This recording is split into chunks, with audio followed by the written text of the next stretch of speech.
Hey everybody, I'm Jonna from One Pip Wonder, and Melissa and Justin were so kind to invite me onto their YouTube channel for this Gimme Marathon, and they said I could do whatever I wanted, so I love when people say I could do that. So, just you wait. Still don't know what I'm doing. No, I know. I'm going to share with you 5 untraditional card games.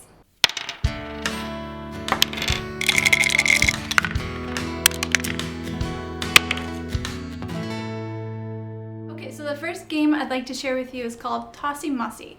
It's a little card game. You can play 2 to 4 players. It only takes about 30 minutes to play through, so you can play it more than once if you like. It's very short and sweet, and it's basically collecting sets, or not sets of cards, but groups of cards that complement each other scoring wise, seeing who can get the most points at the end.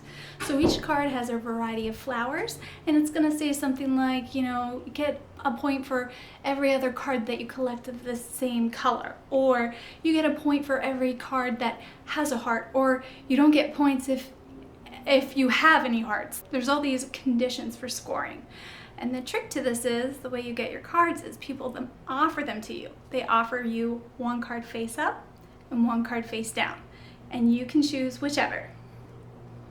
And that's where it's really interesting, because you're never quite sure if that person is offering you the best card they're hiding it face down so you don't see it, or they're tricking you and really the best card is the one face up.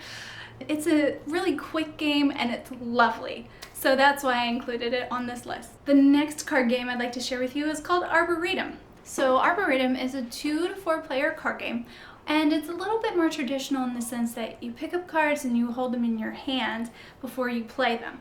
So what you do is you pick up 2 cards each turn, you lay 1 card in front of you, and you discard 1. And as you lay cards out in front of you, you're creating a arboretum. In a sense, you're laying these different trees out, and you can collect any number of the trees as long as the first card and the last card have the same tree type. So you're making these different paths in front of you, and whoever can score the highest wins. You can only claim your paths that are out in front of you by keeping the highest point card in your hand so that you can reserve the path in front of you. If someone keeps the number 1, that automatically discounts the highest number 8. If you have an entire row of trees but you failed to collect the highest one and keep it in your hand, then you're not going to be able to score your path. So there's this element, this real level of meanness. You can keep someone from scoring their path by simply reserving one of their cards in your hand. It's a really tricky rule, and it makes it very, it really takes the level difficulty of that game up another notch. So my husband's a card counter, so he can keep track of what cards are out in the deck and what cards I have, basically, which makes it a lot easier for him to win. I don't care that I lose all the time. I still love this game. It is so lovely, and it kind of reminds me of an old-fashioned rummy. The third game I'd like to share with you is called Star Realms. Now this is a deck building game, and as you play this game, your deck gets bigger and bigger and bigger. It's a 2-player, and it's space themed. As you play, you get to buy new cards that do different things, and there's 4 different factions, and the more you collect of one faction, the more cool things you get to do. My husband and I have played it over and over and over and over again. It's just a great amount of fun. Everyone starts with the same, I think it's 50 points, there's 50 health, and whoever goes down to 0 first loses. So it's one of those games. I don't know if you can tell, but as this list goes on, the card games become less and less traditional. And that brings us to the Grizzled, my number 2 for this list. The Grizzled is a World War I themed game. It's a little dark in theme, as you might imagine, as World War I was a very sad and dark time. But the artwork redeems this, as it's very whimsical and wacky, and the amount of love poured into this game is so evident, even though inside of the box is covered in artwork. I love the quality of this game, and it's also a collaborative game. You're trying to overcome the trial deck. The way that you do this is you choose round by round. There's a different leader, and that leader chooses how many cards you think you'll be able to overcome. The way you overcome these missions is by laying your cards out without getting 3 of a kind, whether it's 3 bullets or 3 winter cards or whatever it is. This is very tricky to do. Now each player does have a little grizzled card, a little guy where you can flip it over and you can overcome, it kind of gives you a free pass card, so you can kind of pass over that card and be able to get you through that round.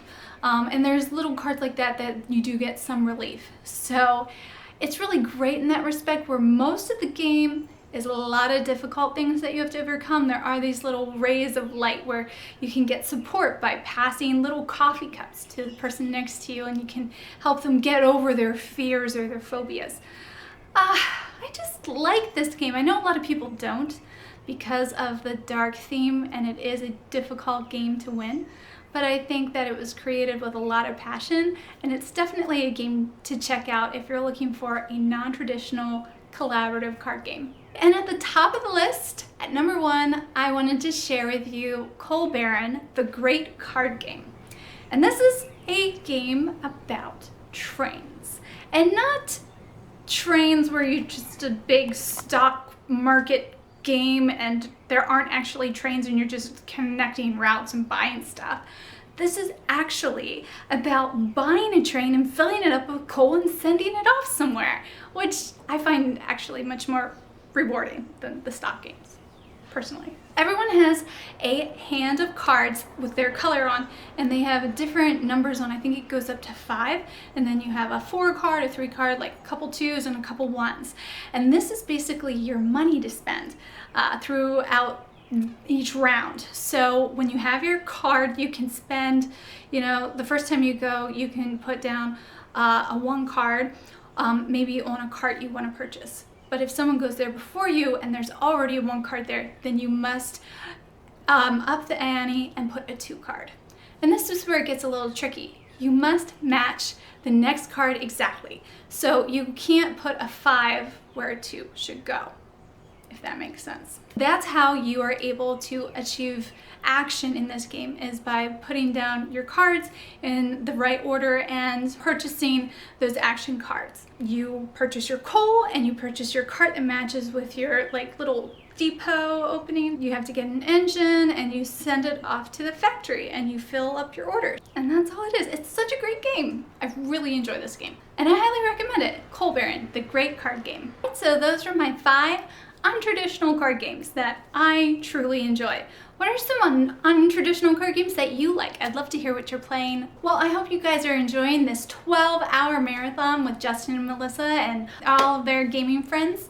Thank you so much for watching this little video. If you enjoyed it, make sure you show Room 51 some love and give them a thumbs up and a subscription. And if you liked my video, please head over to my channel, One Pip Wonder, and check out what I have going on over there. I'd love to have you visit. Thanks so much for watching and have a great day.